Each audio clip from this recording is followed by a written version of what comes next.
Episode 2, Double Glory, the 1971 FA Cup run.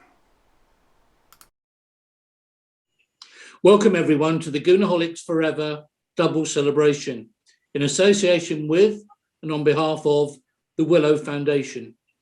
My name is Peter LeBeau and I've been an Arsenal supporter for over 60 years. We're going to celebrate the 50th anniversary of one of the greatest seasons and one of the greatest weeks in the history of our club. And we hope to raise significant funds for the Willow Foundation as well. Thanks, Peter. My name is Paul Brooker, and I'm a long-standing Arsenal supporter with 2 season tickets in the North Bank Lower. This is the second podcast. We'll be looking at the FA Cup run and, of course, the marvellous finale at Wembley.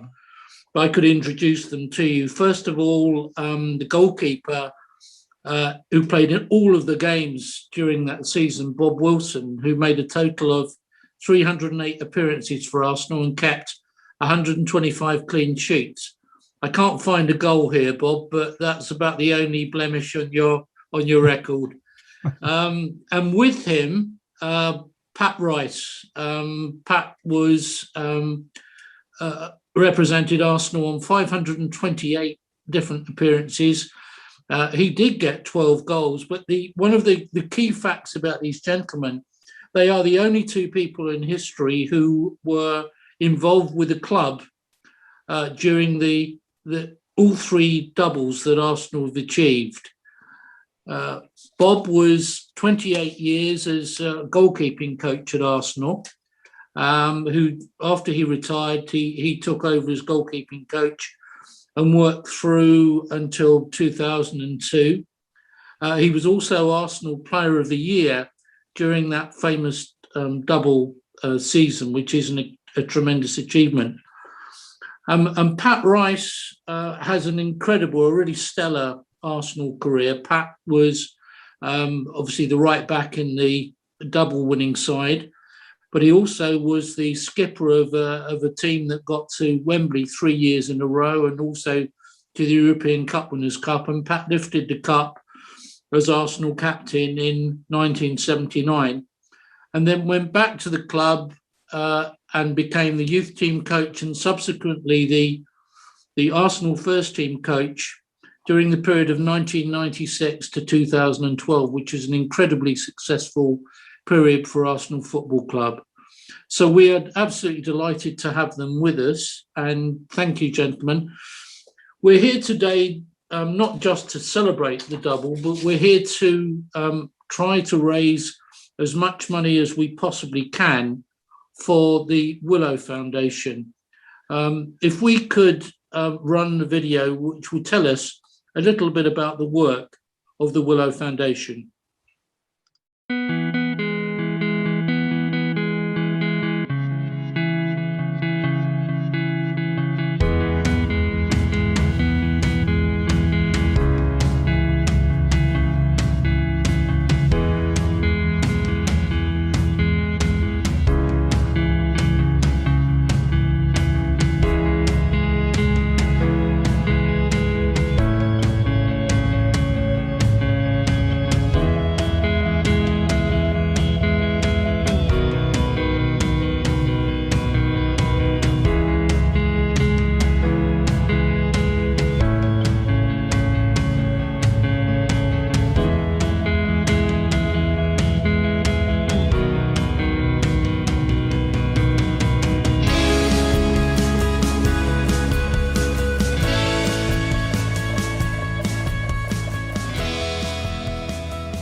Bob, congratulations on creating such a wonderful charity.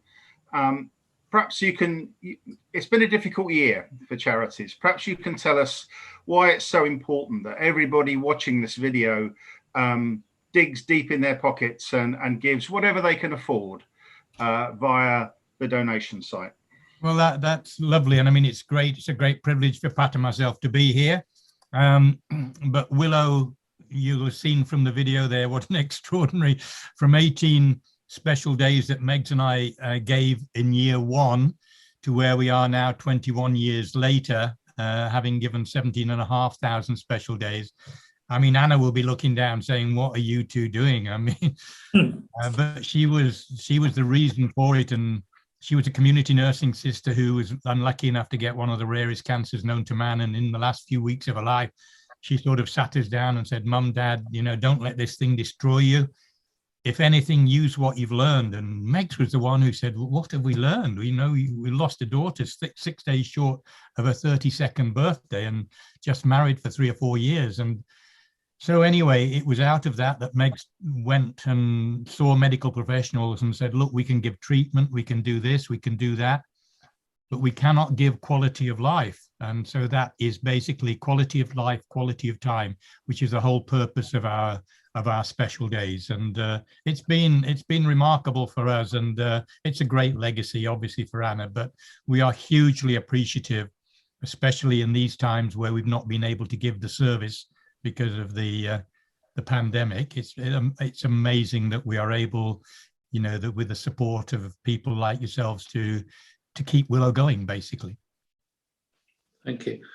Well, we are very, very proud at Goonaholics Forever to support Willow Foundation, and we just reiterate what Paul said. Please give whatever you can. We're going to have an online auction as well of some memorabilia from that great season, but please try and support the charity because it is a wonderful charity and a great cause. So let's start the second of these two conversations reminiscing about that wonderful season of 70-71. I thought it would be useful just to look at a couple of statistics about our FA Cup run. Arsenal last won the FA Cup in 1950 when they played Liverpool, strangely enough. And that particular year in 1971, they were drawn away in every round. Interestingly, in the 1950 competition, Arsenal had been drawn at home in every round or had never left London, but they were drawn away in every round of that competition. So that is yet another significant achievement for that side. So we played 9 games in winning that trophy and had to go through 3 replays. And we'll talk about the individual games, but they were every team, I guess, who wins the FA Cup thinks that they won it in very dramatic circumstances. But I think you can, looking back at that cup run, it's very, very easy to see some of the points that were really nip and tuck when we were competing for the trophy. It's a very, very dramatic run. So we begin in January. Paul, what would you like to ask? It's always a really big day when you get to the 3rd round of the FA Cup and the big teams join, especially for the fans, and I think especially our Arsenal fans, because we love this competition. We've got special songs about it. We've all had fabulous days at Wembley and so on and so forth. Did you get a feeling that year, January 71, that this could be your year for the Cup? You were doing well in the league. Did you really fancy the Cup that year?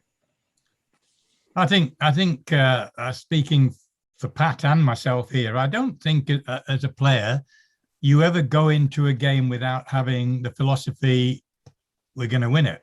We want to win it. And when it comes, obviously, in order of trophies, and it was obviously the European Cup at that time that we would eventually go into. It's Champions League as it is known now.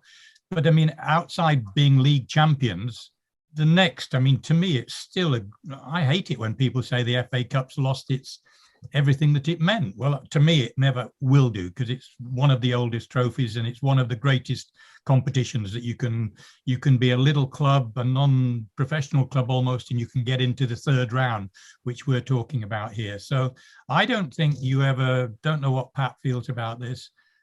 I don't think we just went in with the philosophy that we had throughout that season. Come on, we're starting at the 3rd round. It's 9 games or whatever eventually we had to play to actually fulfill it. But I don't think we ever, when we were drawn against Yeovil away in that 3rd round, I don't think any of us really could foresee the actual final itself. So there was no nonsense in those days about dropping half the team to give them a rest. You always played your best team in cup games. Well, I think the players themselves, they wanted to play anyway. I don't think that you could more or less have any what can I say, any idea of how much it meant to all of the players, because whenever, even I should imagine that if we asked them all now, do you want to win the cup? The first thing that they'll say, whenever I was a kid, that's what I wanted to do. I wanted to go to Wembley. I wanted to win the FA Cup. And that there doesn't leave you just because you become a professional and also a bit older as well. The FA Cup, as Bob quite rightly says, it's wonderful. It's to get to Wembley, because how often do you play at Wembley? Pat, you took part in a rather memorable game in 1979 when you gave Arsenal fans obviously great joy in the end, but a quite memorable last 5 minutes or so, which was probably about as memorable a way to win the cup as possible. Is there a special tension about the sort of the day and the whole Wembley experience? I think it is. It's a day that you really enjoy. I mean to say, you don't really enjoy the what can I say, being in the dressing room waiting to go out onto the pitch. At least I didn't anyway, because you didn't know how it was going to end up.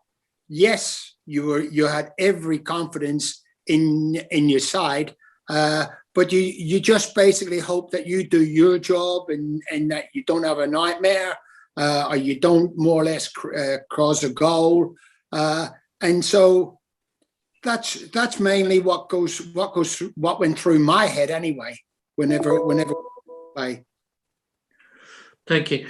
And you weren't thinking in terms of the double, but you were looking at the cup as the cup and an achievable target and something that we hadn't actually done. I don't think we've been past the fifth round for about 12 or 13 years until that season, had we?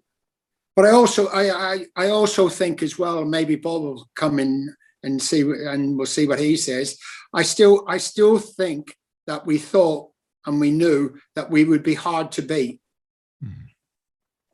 And that was the basis. We knew that we had people in like Little Geordie and Ray and Raddy and that there, and also George Graham, who always got himself in the box and always scored a goal. So we knew that we had individuals who could turn the game around for us. He didn't do it the easy way. Sorry, Bob, you carry on. No, just to say, just picking it up from, I mentioned Yeovil. We were drawn against Yeovil, and they had a chairman, because I never, ever will forget this. I've still got the press cuttings about it, when he was saying about their chances against the mighty Arsenal. And his headline always was, well, they've got a dodgy goalkeeper. Yeah, remember that. Yeah. And he came out with the line that Wilson, whatever he might do going head first, is slow to fast balls. I still, quote. And I was so annoyed. Pat probably doesn't remember this. When we got off the coach, he was standing there to greet us. And I knew who he was, and I just ignored him. I just put my head down and ignored him. But Wilson is slow to fast balls, whatever that might mean. But anyway, it's always a difficult tie. That was one of the times when you realized Don Howe's sort of covering every area, Don and Bertie between them, but the oval pitch at that time, presumably now, was on quite a slope. You talk about Barnett's pitch having a slope, but that had a slope, and Don took us out early. We went out earlier, which you didn't do. I said, in those days you warmed up in the dressing room, and he got us out on the pitch beforehand with balls, with me in goal, with Little Geordie knocking balls over from one side, and so it was the ball coming from the low end and knocking him into me to get used to that, covering every aspect of the game. And in the end, once we had scored the first goal, we were comfortable. And I think I did shake hands with their chairman eventually. Another idiosyncratic ground that you went to was Portsmouth, where they've got pretty vociferous fans down there on the south coast, not far from where you live now, I don't think, Bob.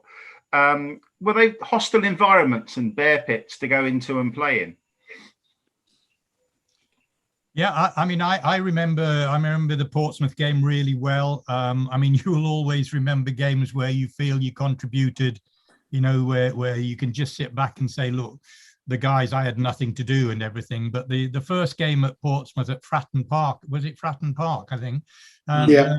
And I know that at the time they were a really good side, and wow, it was quite a game. I know it was 1-1, and they certainly deserved their equaliser. But I remember of all the games leading up to the final, and including the final, that game for me, and maybe the one away at Leicester, where I had an enormous amount of work to do, which was so unusual in a side that had this brilliant defence and was able to keep the opposition out. So I remember that game really well. And by the way, when we got back to Highbury, it was by no means a done deed then.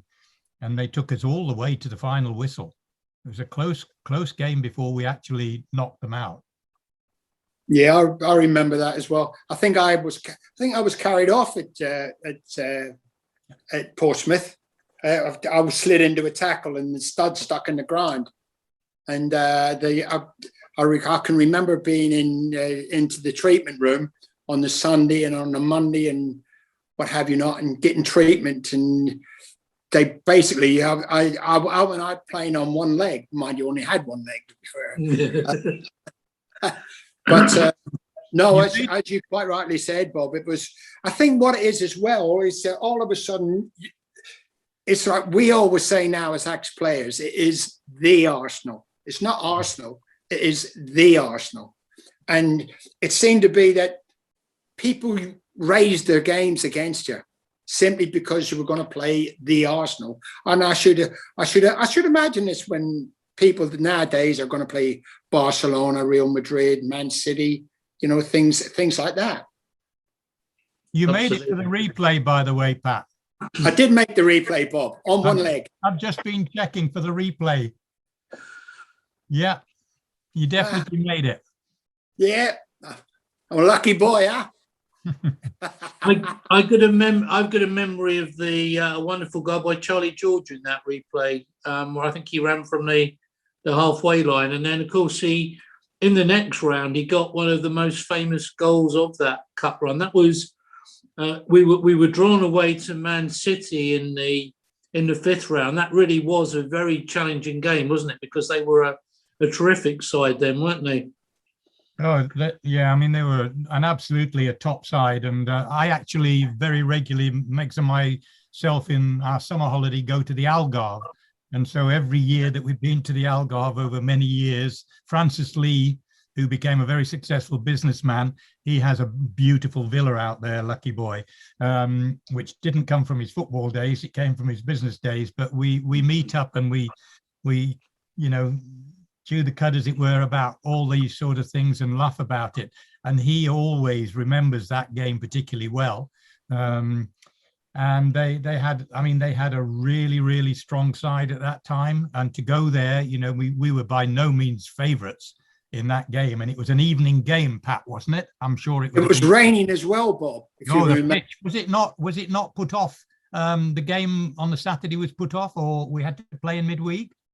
Well, I know that it was an evening game. I know that didn't Charlie score two? Yeah, Charlie scored both goals. Yeah, and one of them was from a free kick. Mm-hmm. He just rattled one in from a free kick. But that there was a real hard game. Mm. Yeah, they had Bell, Lee, Summerby, as you say, they had a very, very good side. Yeah, Francis Lee had a little bit of a balance problem. I always remember in the penalty area, didn't they? I think he got more penalties than almost anybody before that sort of thing used to happen. But it was a tremendous achievement, and to go through, you know, directly, you know, winning there was fantastic, and that gave us a tie away to Leicester, who I think at that stage were doing extremely well at the top of the second division, weren't they? They were a very good side. Were they in the second division, or were they in the first division then? They were certainly a very successful team, weren't they? Well, yeah, good. I mean, really, really strong players as well. And I mean, it was again nip and tuck, as it were, at Filbert Street on the first game.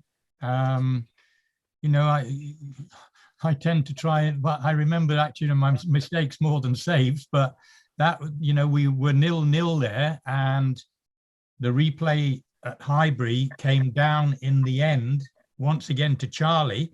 And I'm not sure Peter will ever admit to this, because I mean, he was a great goalkeeper, but Charlie George beat Peter Shilton of all people to a corner or a cross. And you know, there's a great picture of Charlie. I don't know how he leapt above Shilts with his hands as well, and Charlie's head's even above him, and scored the goal. But that was the genius of Charlie George. You know, he was just a gifted. You know, there are certain people, whether it be Pele, whether it be, you know, Maradona, whoever it might be, the modern, you know, he was just blessed. He was created to be a footballer. Yeah. Didn't Leicester have a goal controversially disallowed in that game, I think, if I remember? And was it Rodney Fern, I think, scored, and then it was disallowed, you know, before VAR days for a foul on a chap called Pat Rice, I think. Right. I remember it was 100% a foul. Yeah, absolutely. Can remember it really, really well. So, so that got us through to the semi-final with Stoke, and of course, inevitably that season, Stoke. We always seem to run up against Stoke, didn't we? And at half-time, guys, that was it. The dream of the double and the cup was in tatters, wasn't it? We were 2-0 down. What was the speech at half-time, and how did you pull it round in the second half? Well, you know, I mean, we got off to such a bad start. It was such a poor goal. It was a mishit.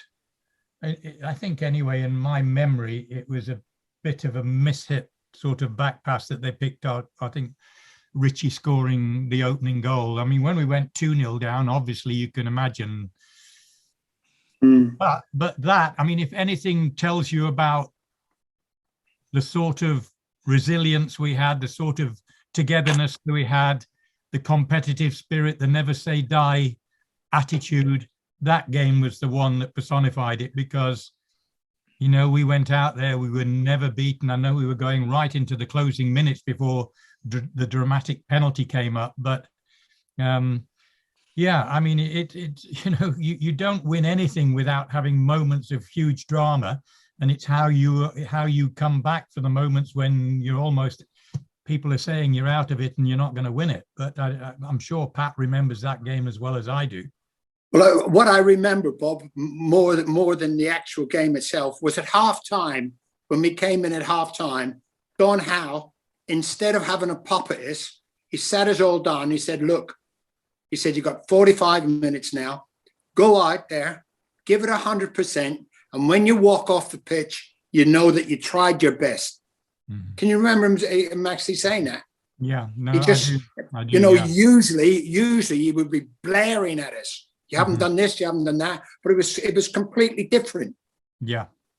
I mean, it did expose us a little bit, didn't it, Pat? Because in going for it, as he had sort of invited us to do, or you know, had the words that made us really go for it. Yeah. It also left us a little bit vulnerable at the back as well.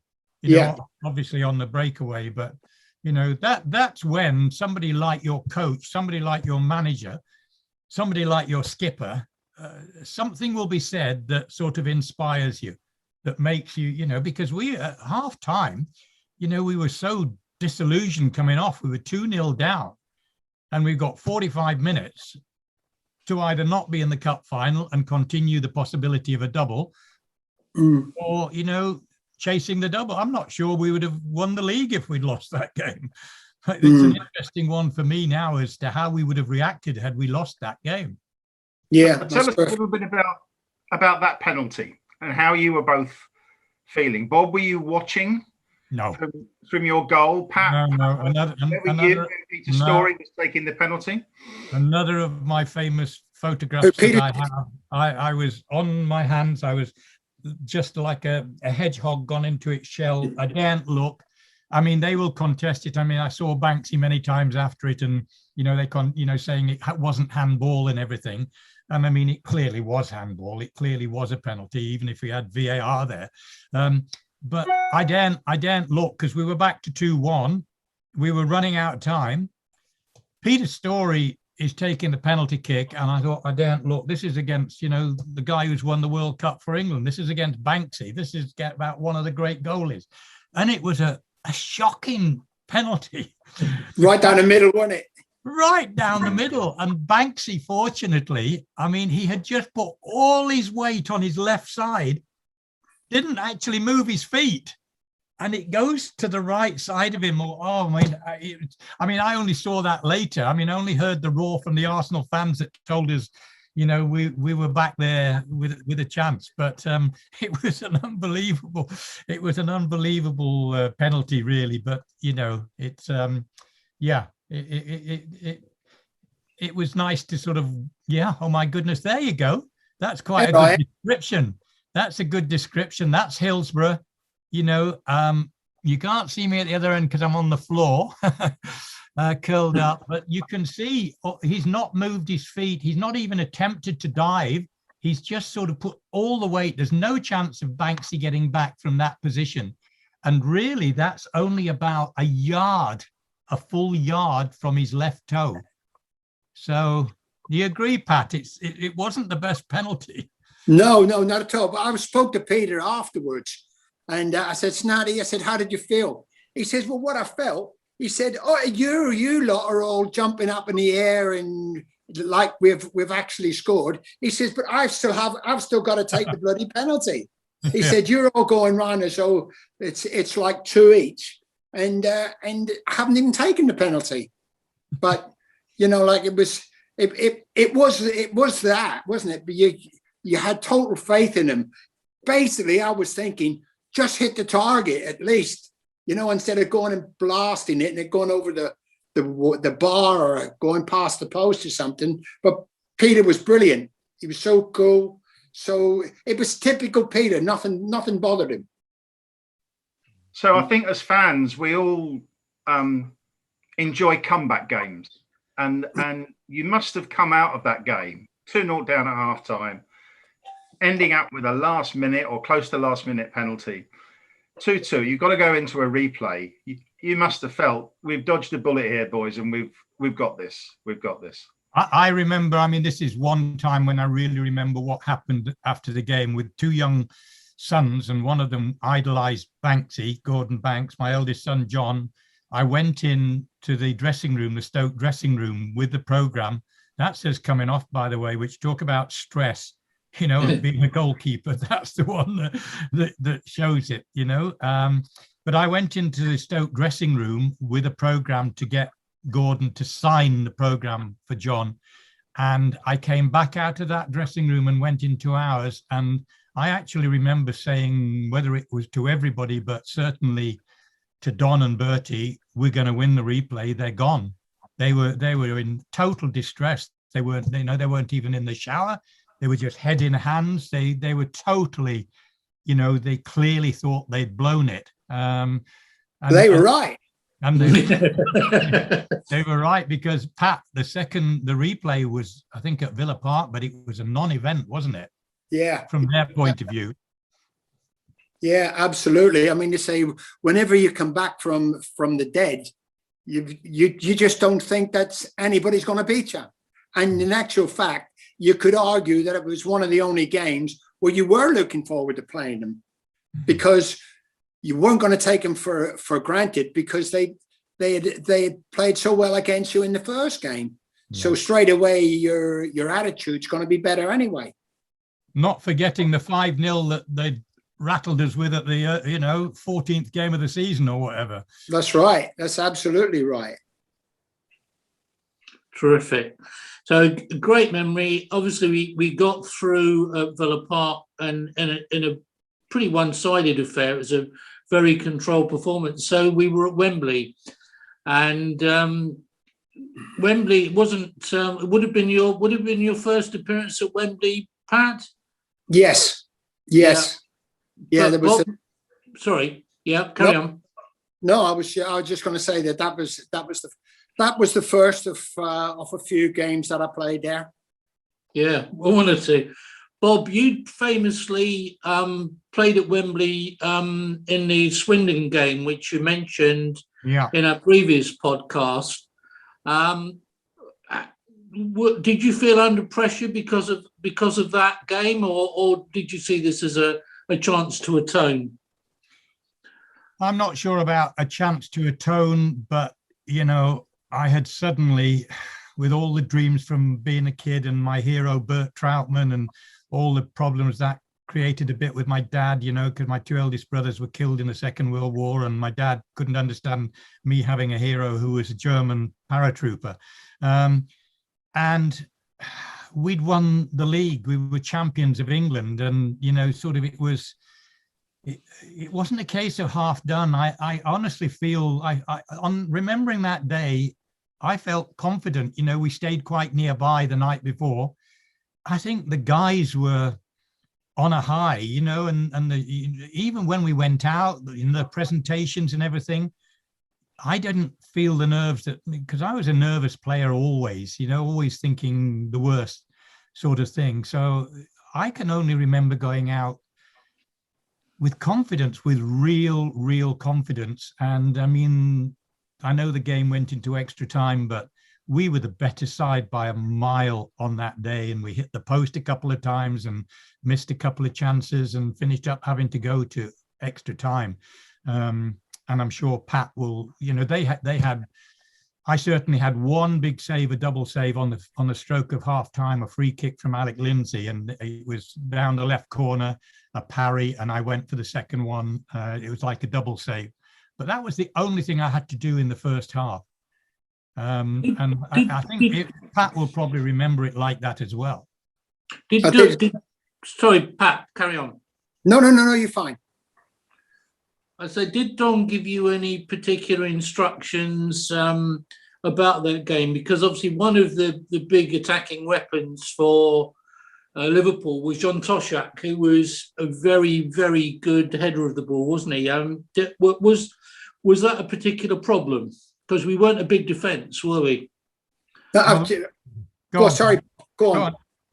No, I was just going to say, I mean, that is one of the times when Don Howe read that situation so well, and he took me into the shower area just before we went out into the tunnel. And he said, I mean, these are honestly the things he said to me, sort of almost up against the wall. He said, Willow, who we playing? Liverpool, Don. Yeah. Okay. Centre forward, Toshak, Don. Okay. Height, 6'2.5", Don. Okay. What's the height of Peter Simpson? 5'11". What's the height of Frank McIntosh? 5'10.5". Okay. So what's your job today? I mean, he was right in my face. You come for any ball, any cross that's in there. You come for and help out. I don't mind whether you palm it, whether you punch it, whether you catch it. Hopefully you'll catch more than you'll punch and everything. And it was one of those times, very rare times, when he saw John Toshak as being the real threat for our two central defenders, Frank and Peter Simpson. Yeah. One other thing for I hand over to Paul, one memory I have as someone who saw the game was it seemed to be an atmosphere, a game that really suited George Graham. I remember George being really, I mean, George was a great player, but he seemed really to thrive in that atmosphere of that day. Was that your memory as well? George was always a flamboyant player, wasn't he? He was the one. He like all players, he loved scoring goals. But for a midfield player, he was great to have on your side. But also from a defensive point of view, and I'm sure Bob will reiterate that, George was brilliant in the air, absolutely brilliant. So you could bring him back, and you could also use him to defend set plays and stuff like that. But also the other thing was as well was Steve Highway on the other side. Yeah. You know, I'm leaving this now. He's mentioned Highway a lot. No, because we had done a thing whereby we were like doubling up, and from my point of view, I didn't think that I was alert enough whenever he took me on, because he went past me as though I wasn't there, and we all know what happened. Yeah, we're trying to gloss over this as quickly as possible, Bob. I go to my grave, you know, whatever else I achieved at Arsenal, you know, and, you know, I'm still proud of the fact that, you know, I always get, and as you've mentioned it, 308 games. It should be 308 first team games. I played 536 games for Arsenal. The rest were in the stiffs, you know, as we called the reserves, you know, but I played 536 times with that gun on my chest, and very proudly. So, but I always get introduced to having played 308 games for Arsenal. But, you know, I get asked about all sorts of things about the double year and my career. And always, when you're a goalie, it comes down to what were you doing, Steve Highway, on your near post. I mean, I've been David Seaman's best man on a couple of his weddings. And whenever I'm with him and we're out anywhere, people come up to him and say, what were you doing with the Ronaldinho goal? What were you doing with the Naeem goal? I mean, you know, I try to defend him and say, look, he was in the right position. And on that, the only defense I have, and obviously it's a mistake because I'm beaten up my near post, is that I was starting, having had success throughout the game, going out to do, as Don said, to help out with Don and with Pat, not with Pat, with Frank and Peter Simpson. I was starting to feel he was going to cross it. And so I put my weight on my left side, a bit like the Banksy penalty thing, and he pinged it right.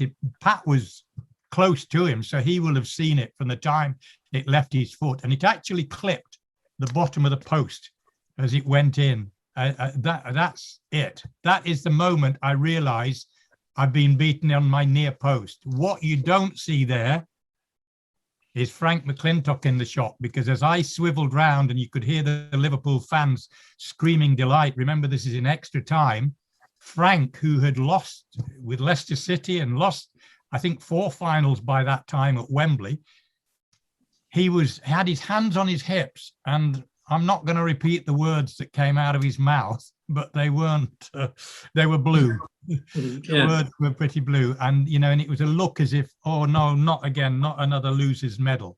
I'll never forget that. And so it was incredibly important that the equaliser, weird as it was, came within a couple of minutes. Yeah. A couple of minutes. I want to talk about the equaliser.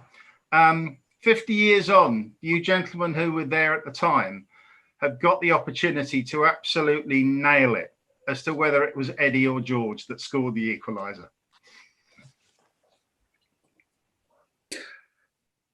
I think it was Eddie. I think it was Eddie. I think that whenever you've watched it again, I think Eddie just about gets there in front of George. But I stand to be corrected. Yeah, I you know, it was Jimmy Hill the following day. I mean, George was given it. I think in talking to George, certainly after the game and whatnot, he said he felt something.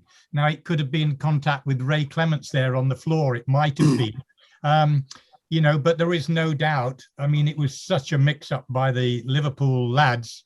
So, you know, they'd scored the goal with an error by me, and this was a total muck-up by 2 or 3 of them in this situation. But it was Eddie really who put any sort of momentum, small as it was. I mean, it almost trickled in, and then George had gone in to make sure. But I mean, Jimmy, the next day, Jimmy Hill famously on television said, look, here's proof. He didn't make contact, so it always will remain Eddie Kelly goal. I don't think that we're bothered who scored it, Bob, to be truthful. We're just happy that it was a guy in a yellow shirt that scored it. Absolutely. Yeah. Well, George is signing some of our memorabilia, so we'll leave it at that point, and we'll call it a joint effort, I think. But then, of course, came the iconic moment almost of the whole double, which was Charlie's goal and his celebration. And I mean, were you expecting him to do what he did? I mean, the way he hit it was as sweet as a nut. And that was in, as you said, Pat, from the moment it left his boot. But he was the sad thing, I think personally, I don't know what Bob thinks, that we at Arsenal, we didn't really see the best of Charlie. We knew that he could do all this and more. But it just didn't happen for us. But he had that ability to actually do that, like drop his shoulder, go inside on his right foot, bingo, pick it out. I mean, you've got to remember, we were playing here in over 90 degrees it was on the day at Wembley.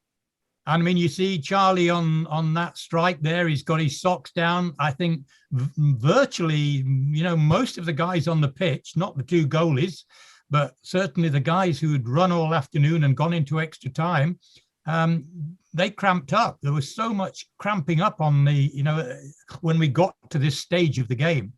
But from my point, it was just, it was almost, even now I can remember it going in, and the fact that we were so close to achieving the double and winning the double.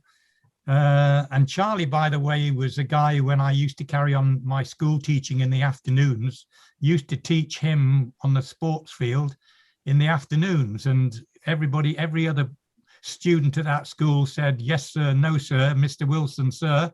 And Charlie said, what's your Bob, you okay? Because he was cheeky Charlie, and still is, Pat, isn't he?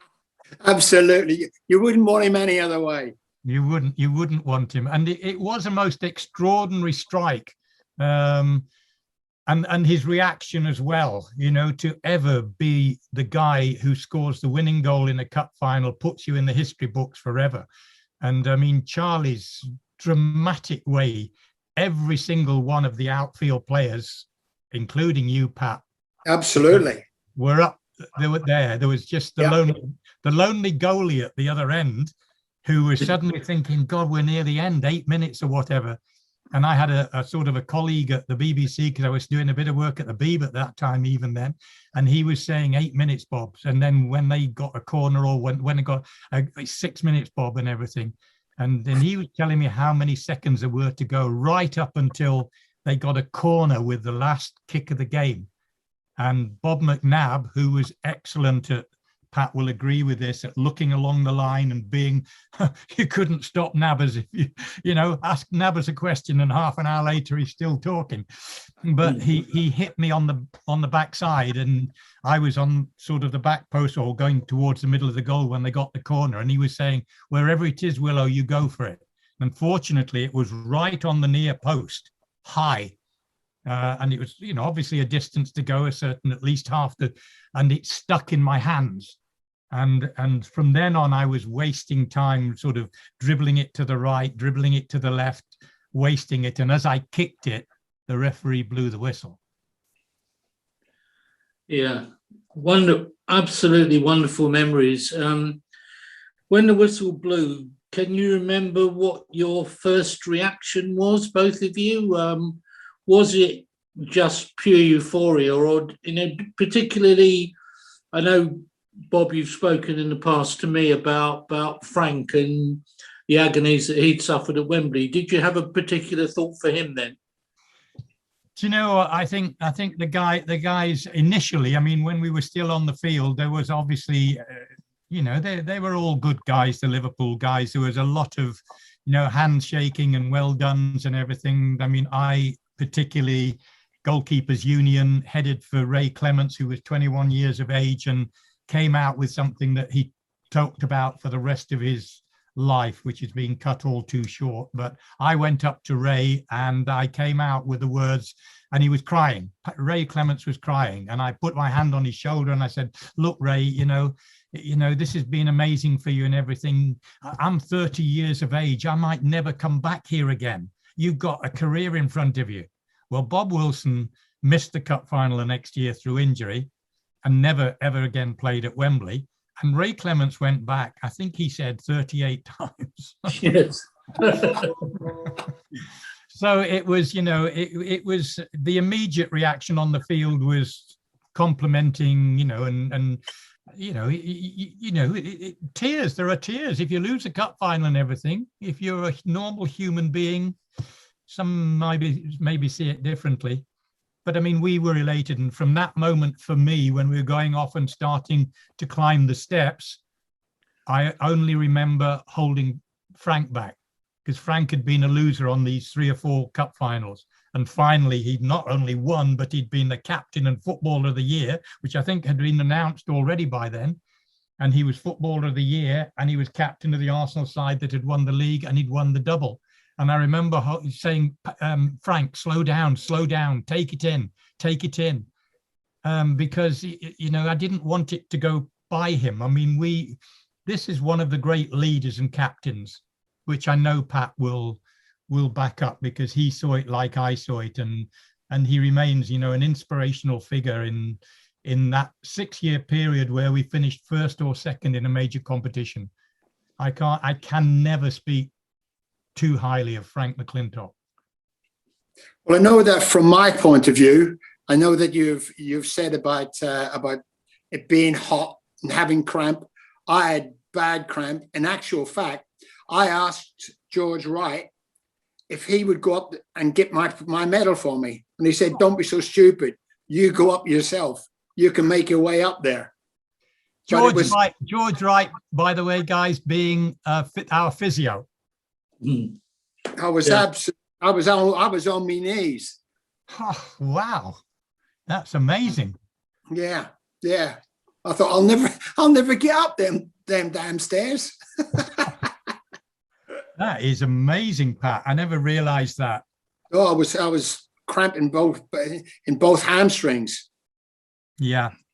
But there it is. I mean, look at that. You're managing to hold Frank McClintock up. Absolutely. Either that or you're leaning against him to stop from falling over. Well, Bob, you know as well as I do, he helped me up a lot of times. Yeah. There's one other thing I want to just point out there. You know, it's a family thing when your family are so proud of you getting to a cup final, never mind winning it. But you can see underneath Frank's arm, you can see the steps where we came back down. And the extraordinary thing for there, I was the youngest of 6, and there were 5 boys and a girl. And my brother Hugh, who was sort of my mentor, being 2.5 years older than me, was right on the steps. The ticket that I had got for him, and we all got a fair complement of tickets. He is actually right on. As I came, I didn't know he was there, and suddenly a hand came on my shoulder, and it was just like, this is crazy, you know. That he was not only sharing the moment where I would say he was a real mentor for me in my schoolboy days, he was there, you know, sharing that moment with me. You know, he's right above Pat's head. You see where we came down on there on that photograph. Mm-hmm. Brilliant, wonderful memories. Thank you for sharing them. That's a day that anybody who was there, whether they were a spectator, will never forget. It was an incredible day and a wonderful achievement. And it takes a long time for that sort of thing to sink in for players and for fans, doesn't it? I think sometimes you actually miss out on players. You know, like I'm just looking at that and I'm thinking about John Radford and especially Ray Kennedy. What a force they were for Arsenal. 2 unbelievable front men, especially from me as being a defender and looking up and being able to play balls into them and them hold balls up. And then obviously you've got other defenders like, you know, with Frank and Peter Simpson, the recognition that he should have got as well. And especially Bob McNabb, who was terrific. And Bob, who he won't like me saying this, but he led with his head. He must have been the only goalkeeper brave to actually do that. It's tremendous, absolutely tremendous. Just to say that Ray Kennedy scored, I'm looking now down at a little pad here to remind myself, in that season, Raddy scored 23 and Ray Kennedy scored 27. So that's 50 goals. Raddy scoring 15 in the league, Ray Kennedy 19, but overall Raddy 23 and Ray Kennedy 27. You know, what a strike force that was. Brilliant. Probably remember, worth remembering, Bob, that the pitches in many cases were mud heaps. So these guys were getting the ball and having to control it and hit it. They weren't the modern velvet lawns that we enjoy seeing at the Emirates. These pitches were tough. Yeah, well, that's why we went to Wembley so much. You don't. There's so much different now in the game because it's now. I think it's about 92% of pitches. No, about 8 or 10% of the pitches are artificial now, so that you can never tear the 1 yard turf that we used to have. I mean, going back to that Swindon game, which I think led up to our achievement eventually. You know, they would have cancelled the game. In the modern, you just would not have played the game. Just, you know, they had the Horse of the Year show 2 nights before. It was a mud heap. It was, you know, when we arrived at Wembley, there were these great hot blowers trying to get the rain, the water and everything off the pitch. But I don't want to take away from the Swindon guys because on the day they deserved to win it. So there you were. You'd done the double. You'd become legends, which is, you know, the reason that we're doing this 50 years later. It's changed your lives. You've talked about the camaraderie within the team. Were there any things going on behind the scenes that were that had to be kept private that you can talk about now? I'm thinking maybe about people playing injured when maybe they shouldn't have done, or the odd argument that was going on between players. Obviously, there were some very strong leaders in that team and others who were a bit idiosyncratic. So what was going on behind the scenes through this August to May period? You go ahead, Pat. You definitely agreed there was always arguments there, which was part of what made us, wasn't it, Pat? Absolutely. I mean, it says things like in training, you would have players. For instance, sometimes you used to have, I don't know, you may have England versus the rest. You may, you know, like, and you would have the Scots and the Irish and anybody else, and we would have a game, and it would be like you were playing for your country. It used to be unbelievable, and the rucks that used to go on in the indoor gymnasium was just unbelievable. It was really fiery. That's for sure. Can I talk about, were there any amusing moments or things that, were there any sort of particular jokers in the team, people who, you know, got other people into trouble, or practical jokers or anybody like that? Or was that not a feature of football perhaps in the way it might be now? I don't know about jokers. Can you think of a natural joker, Pat? I mean, we called George Graham Gorgeous George because he was always immaculate, and you know, we had nicknames for each other, obviously. But joker, who would you were pretty good at winding people up, Pat, weren't you? Sammy was good. Of course, Sammy Nelson. Yeah. What am I talking about? Of course. You know, and Sammy, I think, only managed to play 1 game in the whole of that season, if that, because it wasn't extraordinary that we had a 16-man squad, but of the 16 men, a 17-man squad, and I think it was only 13 actually played. 13 or 14 actually played, you know, the 64 games eventually, you know, if you're counting all the games that we had that season. But Sammy Nelson, I mean, he's not particularly for the double season, but very famously, didn't he take his shorts down once at the North Bank end after a famous goal? You remember that one, Pat? Vaguely, Bob. Vaguely. Don't forget, he was my mate. Yeah. I have to say he mooned me on that particular occasion. So I was very close to that moment. But yeah, he was a fine enough back, wasn't he? He was, but that was early days for him, really, wasn't it? There. So yeah, it was interesting. The camaraderie between you, though, is very evident. Even now, the players that I've met, you know, that team spirit is really unbreakable, isn't it? Even 50 years on, and that comes from a tremendous respect for each other, doesn't it? I think that's the big word, respect. You know, and that there is something that even to this day it holds exactly the same. Whenever you meet any of that squad, people like Johnny Samuels, you know, who no one ever talks about. Well, you know, even whenever you see them, you know, you're really pleased to see them and to find out that they're doing okay. Brilliant. We come at this from a fan's perspective.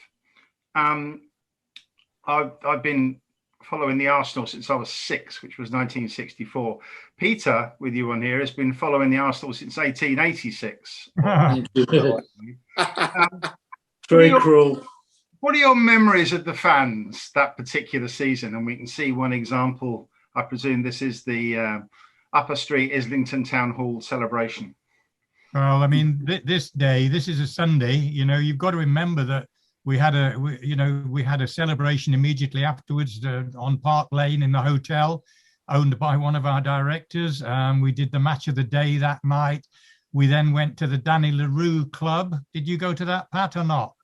No, I wasn't allowed. I was too young. Oh, okay. So we went to Danny LaRue's club, and 2:30 in the morning, we then went back to the hotel. I mean, because Frank was the one who was collapsing in a heap and actually did sit down on the steps of Islington Town Hall. But you're looking at a photograph there en route from Highbury to Islington Town Hall. And it was estimated that it was sort of between 250,000 and 400,000,000 people turned out in the streets of Islington to greet us. I mean, it's something, you know, it's a huge moment personally. It was a huge moment collectively that we had. And, you know, Pat said it all. We would do anything for each other. We still would now. We would still turn around. You know, I mean, that camaraderie, you know, to lose George Armstrong, who became, you know, was on the training field when he had the brain hemorrhage, and, you know, we had the funeral, and it was just, we were all there. We just all were there. It was just an almost unbelievable moment. Of Geordie particularly, but this Sunday, the sort of thing that lives in your mind forever. And Islington was a very different place then compared to now. I mean, it was still very much a working class community in North London there. Yeah, very, very much so. You know, but that's you can see what the fans mean to the players, and not only the players, the game itself. All you've got to do is watch football now, with no fans there. It doesn't seem the same, regardless of how big the game is. You know, it's the fans, in my opinion, who really make the atmosphere. They make you play well. They can bring you up whenever you're feeling low. You know, they can push you forward. You know, it's like having another player on the pitch. I think, to me, the most amazing statistic from that whole season that is just difficult to believe is that a squad of 17 players could play 64 matches of that intensity. And when you look at, you know, the game these days with squads of 25 plus younger players, and everyone has to have a rest for a cup game and so on and so forth. I mean, how do you think you managed it? Because I think it was a squad of 17, but largely it was done with 15 players, I believe. Yeah, and I mean, you know, it was 64 competitive games. We also played 10 friendlies, like talking about pre-season or what have you. We played actually 74 games. You know, and there's no such thing as a friendly if you're playing for Arsenal Football Club. So it is so massively different now. in so many areas.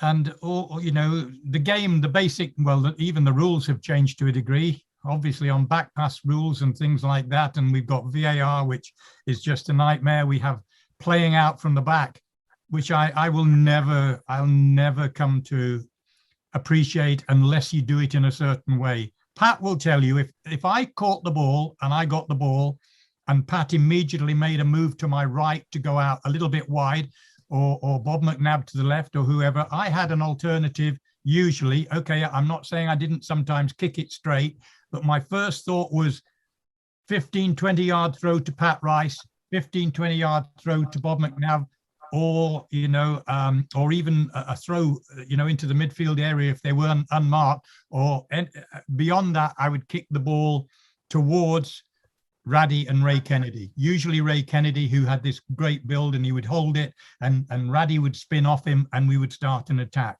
You know, and now, unless it's done at speed, playing out from the back for me is just taking so many chances, and you see how many times that leads to goals and mistakes and everything. But the ball, you know, everything, so much has changed within the game. The ball is different from the ball we played on. The pitches we've already talked about.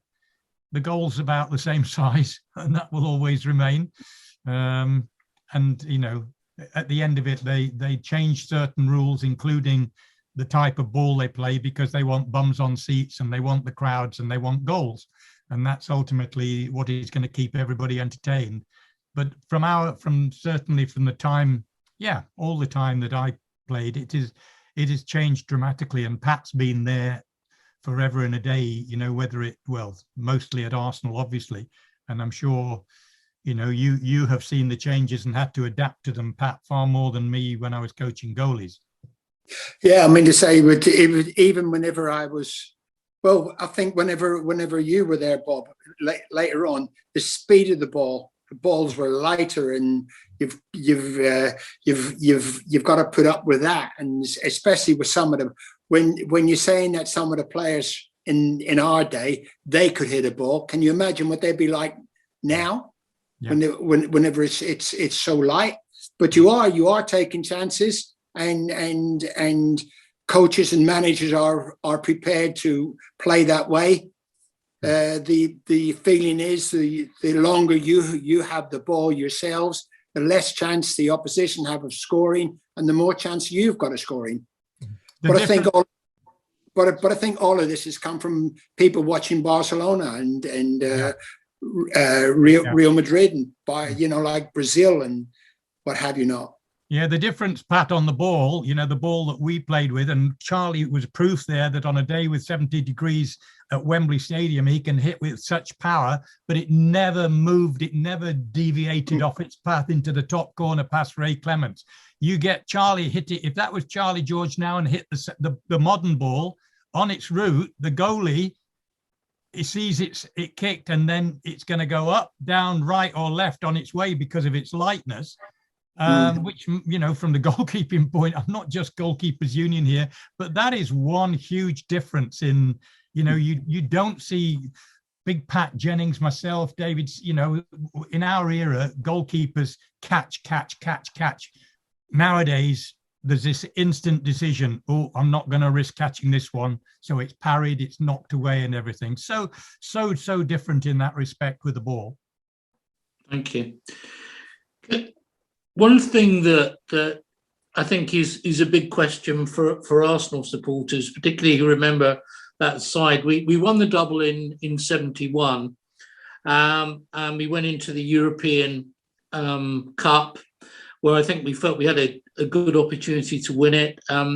We signed one of the big stars of English football in Alan Ball, but that side didn't win any more honours. Why was that? Was it a breaking up of the team too early, or was it that other sides just improved, or were we unlucky? What was the reason, do you think? Well, it's a small margin always between coming first and coming second. So I don't think it was a case of breaking up too soon. Pat might disagree with me on this.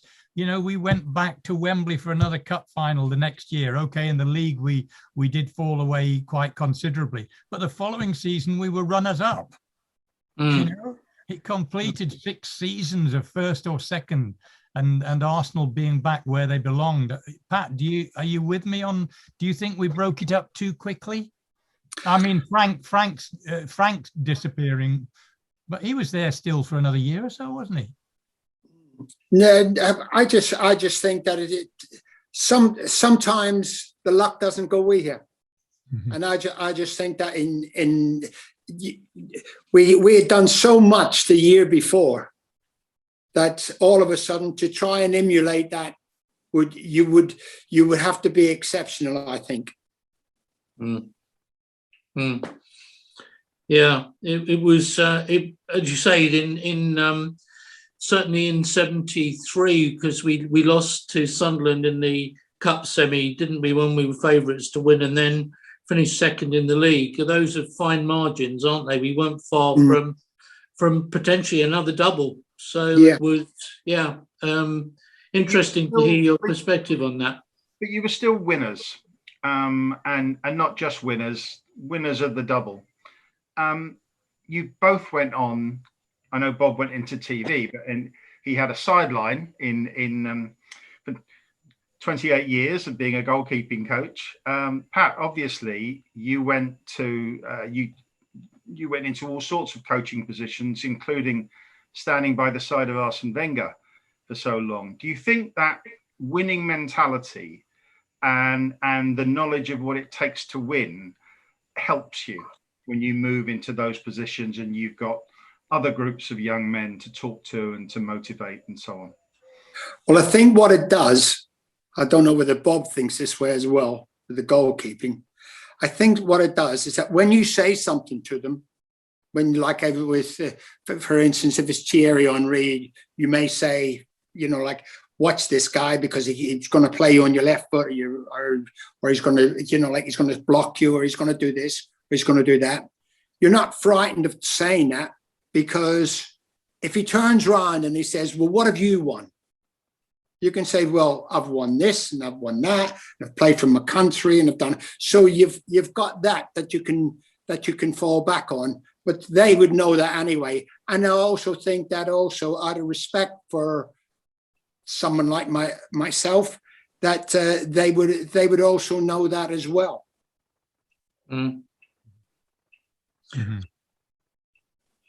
It's interesting. It's a fact. That's a great point. I mean, I don't know if those players would actually say that, but with coaches like Wenger or Mourinho, would you have less obvious respect for them, or do you have to have won trophies to be respected by players nowadays? No, I don't think so. I don't think so. I think the players give you respect anyway. Yeah. Yeah, it's Wenger obviously stands as an amazing character, doesn't he? And of course, Pat, you both work very closely with him.